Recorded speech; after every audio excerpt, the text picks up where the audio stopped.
किया। यानी बीजेपी ठीक है तो ठीक है भैया ठीक है, हम भी कहते हैं भैया ठीक है, हम भी नहीं कह रहे हैं कि बीजेपी ठीक ना है, बीजेपी एकदम ठीक है, लेकिन ये मोदिया का रहन ठीक ना है। आज हम बात करेंगे भारत के एक विशेष व्यक्ति जिनका नाम आप लोग तो नजर में आपके आ गया होगा, नरेंद्र दामोदर दास मोदी, यानी नरेंद्र लबोदर मोदी, यानी उर्फ लबरा के खान भी हम उसको कह सकते हैं। उनको महोदय जी को इसलिए लबरा के खान कहेंगे कि झूठों के पितामह कहे जाते हैं। और यह बात कड़वी लगेगी लेकिन मेरा संबंध बीजेपी पार्टी से नहीं, नरेंद्र मोदी के कुछ कार्यों से है। मैं ये नहीं कहता हूं कि बीजेपी के हर नेता गलत हैं, बीजेपी पार्टी गलत है, मैं ये भी नहीं कर रहा हूं, लेकिन मेरे बातों से तकलीफ सिर्फ अंधभक्तों को होगी, भक्तों को तो कोई तकलीफ नहीं होगी। हालांकि भक्त और अंधभक्त में अंतर होता है, आप लोग जानते हैं। आइए शुरुआत करते हैं दिल्ली के केजरीवाल सरकार से। आम आदमी पार्टी यानी झाड़ू के सफैया वाले पार्टी का हम बात करेंगे। उनको सरकार घर अलाउंस देती है जो कि 45 करोड़ रुपया रिनोवेशन में खर्च कर देते हैं। क्या यह रुपया केजरीवाल के पापा जी का था, क्या यह रुपया केजरीवाल के बाप का था, या भारत सरकार की या दिल्ली सरकार के और दिल्ली के आम पब्लिक की पैसा थी? हालांकि उनकी चर्चा भी हम करेंगे, किस सम्मान का मूल्य कितना था बताएंगे। विशेष आप हाल ही में 1 महीना पहले की बात है, बिहार के मुख्यमंत्री श्री नीतीश कुमार यानी पलटू सरकार उर्फ तेजस्वी यादव के पलटू चाचा 500 करोड़ रुपया जातीय जनगणना में परिवेश कर खर्च कर देते हैं। क्या नीतीश कुमार जी के दादाजी का रुपया था? नहीं न था साहब, यह साहब बिहार के लोगों का और भारत के लोगों का पैसा था। ये तमाम आम आवाम की पैसा था, यहाँ की सरकार के पैसा था, ना ये लोगों की बाप की और दादा की प्रॉपर्टी थी।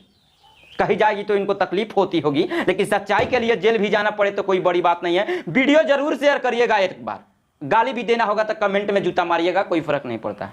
और इतना खर्च करने के बाद जातीय जनगणना को हाई कोर्ट लातार देती है और फेल भी हो जा रही है, तो यह 500 करोड़ रुपया आएगा कहां से? हालांकि आज का मुद्दा यह नहीं है, आज का मुद्दा सीधे आते हैं लबोदर मोदी के पास हम लोग पहुंचते हैं, जो देश के सबसे फेंकू प्रधानमंत्री हैं। अब जानिए नरेंद्र मोदी ने क्या कारनामा कर दिया कि 971 करोड़ रुपया का संसद भवन यानी पार्लियामेंट बनवा देते हैं। क्या नरेंद्र मोदी के बाप दादा का पैसा था? नहीं न था जी, यह तमाम लोगों का पैसा था। यदि देखा जाए, आज मैं सवाल पूरे भारत के लोगों से करना चाहता हूं, सवाल मेरा रहेगा, जवाब तमाम भारतवासी देंगे कि यदि आपके लिए रहने के लिए घर है, वहीं नरेंद्र मोदी कहते हैं कि आत्मनिर्भर बनो, रीयूज करो। बहुत सारे संगठन ऑर्गेनाइजेशन रीयूज के लिए अपना फोकस कर रही है, तो रीयूज कहां करेंगे भाई? पुराने संसद भवन का। क्या भवन जर्जर पड़ गई थी? क्या भवन में पानी टपक रहा था? क्या उससे काम नहीं चल रहा था? हाई प्रोफाइल नहीं था, यानी आपको नाम फेम कमाना था, हालांकि जरूरत था, आपने बनवाया, लेकिन आपने खर्च कितना किया? 971 करोड़ रुपया नरेंद्र मोदी दास आप खर्च कर देते हैं। लबोदर मोदी जी, क्या आपके बाबूजी का पैसा था? ये सारा पैसा आवाम का था, सारा यह पैसा पब्लिक का था। लेकिन यह बात अंधभक्तों को बहुत बुरा लगेगी, तो अंधभक्तों से भैया हम क्षमा प्रार्थी हैं कि आन्हर भक्त को कुछ समझ में नहीं आता है। एक बार नरेंद्र मोदी कहेंगे साफा छिपा लेकर बजाना है, तो 3 गो छिपा लेकर बजाएगा ससुरा साहब। नरेंद्र मोदी कहेंगे ओम, तो वो कहेगा था ओ ओ ओ, 3 बार बोलेगा। लेकिन भक्तों से मेरा निवेदन है, भक्त बड़ी अच्छा होते हैं। भक्त का मतलब क्या होता है कि भगवान का 5 मिनट भजन किया। यानी बीजेपी ठीक है तो ठीक है भैया ठीक है, हम भी कहते हैं भैया ठीक है, हम भी नहीं कह रहे हैं कि बीजेपी ठीक ना है, बीजेपी एकदम ठीक है, लेकिन मोदिया का रहन ठीक ना है। तो सवाल मेरा था कि आप यदि कर्ज में हैं और आपके पास रहने के लिए एक भवन है, मैं संसद भवन का बात नहीं कर रहा हूं, आपके रहने के लिए एक भवन है और आपका रोम रोम कर्ज में डूबा हुआ है, जैसे सारा भारतवासी हम लोग कर्ज में डूबे हैं। अब आप दूसरा भवन बनवाइएगा।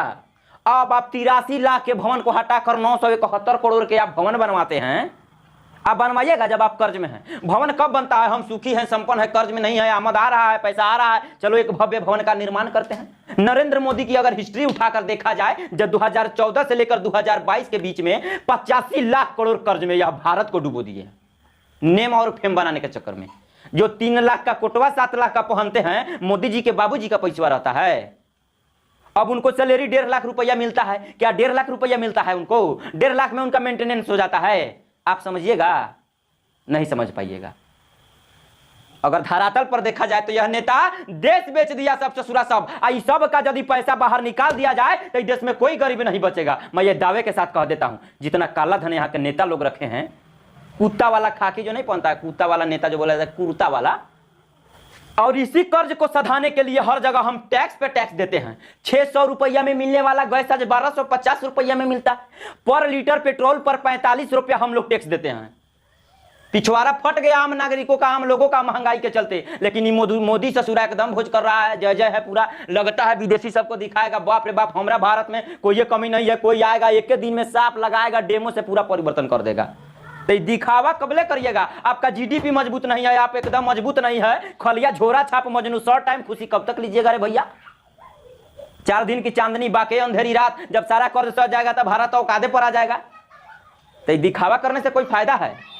हालांकि बहुत लोग कहेंगे कि भैया संसद भवन बनना तो आपको क्या तकलीफ है, हमको क्या तकलीफ है? कौन एगो मेरे बाप के घर का पैसा है, लगाओ सब अंधभक्त है, आंखों निकाल के दान कर दो नरेंद्र मोदी को, उससे भैया हमारा मतलब नहीं, हमारा आनर हम थोड़े हैं, हमको सब दिखाई देता है।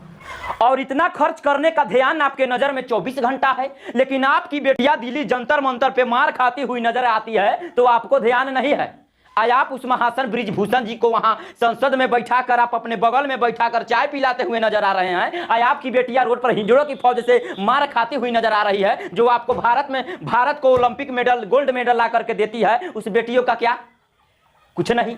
वहीं नूपुर शर्मा एक मुस्लिम विवादित बयान देती है तो पार्टी से निष्कासित कर दिया जाता है। लेकिन यहाँ यौन शोषण का मामला है, यानी देश का बेटी, राष्ट्र का बेटी तो प्रधानमंत्री का बेटी, और प्रधानमंत्री के बेटी का यौन शोषण होता है और वह धरना पर बैठी है, फिर भी नरेंद्र और लबोदर दास मोदी आप चुप कैसे रहते हैं? यह बड़ी सवाल है।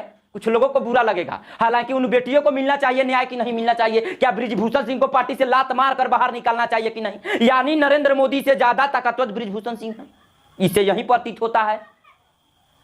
जो जिन पर अपराध का आरोप है, जिस व्यक्ति के ऊपर अपराध का आरोप है, वह व्यक्ति नरेंद्र मोदी के साथ चाय पीते हुए नजर आते हैं और उनकी बेटियां सड़क पे मार खाते हुई नजर आती है। क्या वही भारत है? क्या वही बेटी बचाओ और बेटी पढ़ाओ के नारे हैं? नहीं, यहां नेता बनाओ और बेटी भिलवाओ, बेटी भगाओ, शोषण करो, यही एक नारा है। मजा कब बजाता खेल में, क़यामत कब बजाती जब किसी मुस्लिम समुदाय वर्ग के लोगों की बेटियों के साथ ऐसा हुआ होता तो इतिहास बदल दिया होता वो लोग। और आप और हम दल बदल में बंटे। जय श्री राम, सीताराम वगैरह राम राम, ढेरों राम, अनेकों राम, वाल्मीकि का राम, तुलसी का, कितना राम, पागल कर देगा माथा को। और इसी राम के चक्कर में ये लोग वोट का रोटी सेकते हैं। तो कहां गया आपका ज्ञान नरेंद्र मोदी जी और बीजेपी के अच्छे अच्छे लोग और अच्छे अच्छे नेता? जरा उस बहन बेटियों को जरा न्याय दिलवा दीजिएगा तो बड़ी कृपा रहेगी आपकी। कि आपके मुंह में सांप सूंघ गया है, ध्यान नहीं है आपको? और एक देश का खिलाड़ी, देश के लिए लड़ने वाला, इसका एथलीट रोड पर धरना करता है, एक देश का एथलीट रोड पे प्रोटेस्ट करता है, जंतर मंतर पे प्रोटेस्ट करता है और सरकार से न्याय की गुहार लगाती है संवैधानिक पूर्वक, फिर भी यह मौन सरकार या हिजड़ों की फौज उनको उठाकर जेल भेजती है और यह सरकार तमाशा देखती हुई नजर आती है। और उन खिलाड़ियों को तो मैं बाद में रेलूंगा जो सट्टा पर क्रिकेट खेल रहे हैं, उनका तो रेलैया नेक्स्ट वीडियो में आपको जरूर मिलेगा। हालांकि एक झलक अब आपको केजरीवाल पर बता देते हैं कि केजरीवाल भैया का क्या समाचार है। पिछले चुनाव से लेकर अभी के चुनाव तक पिछले क्या बोले थे, यमुना को ऐसा हम चमकीला एक हीरा का टुकड़ा बना देंगे यमुना को कि हम सब उसमें डुबकी लगा कर नहाएंगे। लेकिन इस ससुरा लबरा के खान, जिसका नाम है केजरीवाल, झाड़ू छाप, साफ मार झाड़ू के सोच कर देने वाला है, खाली यमुना का नाम पर वोट ठग लिया। क्या दुर्दशा है अभी यमुना का, देख सकते हैं, भारत का सबसे दब नदियों में आता है। और फिर वही बोल रहा है कि हम यमुना में थोड़ा समय लगेगा, यमुना को ऐसे बनाएंगे, वैसे पानी छनाएगा, गंदा छनाएगा और यमुना को एक स्वच्छ भारत का नदी बनाया जाएगा, स्विमिंग पूल बना दिया जाएगा यमुना को, यदि इस बार आप लोग वोट देकर केजरीवाल को जिता दिए। परिवर्तन परिवेश की जननी है, एक बार जरूरी है परिवर्तन। दिल्ली के लोगों, दिल्ली के वासियों, अब लात मारने का और झाड़ू मारने का जरूरत है आम आदमी पार्टी को। एक बार फिर सत्ता पलट कर देखिए, होश ठिकाना आएगा, फिर विकास होगा। और केजरीवाल के कुछ जो, आप किसान हैं और हम किसान हैं और हमारे जीवन और एक आपके द्वारा बनाए गए मुख्यमंत्री का जीवन में वर्णन करना चाहता हूं। वर्णन इस प्रकार है, जरा सुनिएगा। बता देता हूं, 6 लाख का मार्बल लगता है और 3 लाख का एक पर्दा, एक पर्दा समझिए, एक पर्दा इतने साइज का 3 लाख रुपये का पर्दा लगता है, 6-6 लाख का बेड लगता है।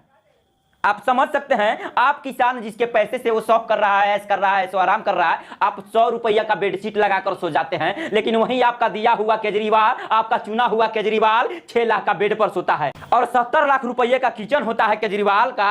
और बाकी विशेष तो आप जान रहे हैं कि केजरीवाल कितने लुंगी गमछा पहन के घुमा करता था चुनाव के पहले। याद करिए उस दिन को, केजरीवाल को, और आज देखिए उसका स्टाइल एकदम केजरीवाल को देख सकते हैं। यही केजरीवाल है तो यही यह बिहार है। और मेरा वीडियो यदि यह वीडियो यदि गलत है तो जरूर बताइएगा, और यदि मैं सही कहा हूं तो जरूर कमेंट बॉक्स में रखिएगा अपना राय। लेकिन अंधभक्तों से दूर रहना चाहता हूं। जय हिंद, जय बिहार।